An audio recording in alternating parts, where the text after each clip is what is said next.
3, 2, we have ignition, and... The U.S. Air Force Space and Missile Systems Center, or SMC, successfully launched the 5th Advanced Extremely High Frequency Satellite, also known as AEHF-5. This satellite is part of a communication constellation built by Lockheed Martin for the U.S. Air Force's Space and Missile Systems Center in El Segundo, California. A couple of days prior to launch, personnel from SMC, Aerospace Corporation, and Lockheed Martin monitored the Atlas V rocket roll to pad. Board waiver. Today we are doing roll to pad, which is where we move the rocket from our vertical integration facility to the pad in preparation for our launch.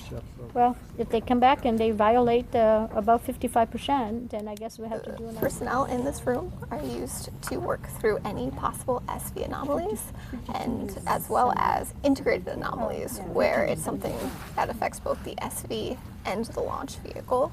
Our role is to make sure that everything gets taken care of and that we can pass up the correct information for the leaders to make a good, educated decision. Please go to SV anom for an anomaly update. To break free from the Earth's gravity and reach space, the AEHF-5 satellite is mounted on the most powerful configuration for the Atlas V rocket, the 551. This is the most powerful configuration of the Atlas V rocket. You have 5 solid rocket motors strapped to the side of the booster, and that's going to help the RD-180 get the whole rocket off of the pad. U.S. Air Force SMC engineers, like Captain Jeric Mibale, monitored the rocket during launch, but also during its development. I reviewed the hardware for the rocket, in particular the RD-180 engine, the RO-10, the solid rocket motors, ordnance, components, just making sure that they're up to engineering design and quality assurance. We have liftoff of the United Launch Alliance. Our role in mission assurance makes sure that the components that we're using to launch these important satellites will perform the way they're supposed to perform.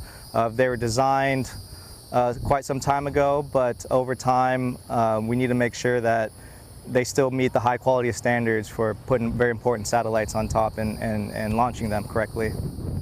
The AEHF-5 constellation provides highly secure, jam-proof communications between U.S. national leadership and deployed military forces.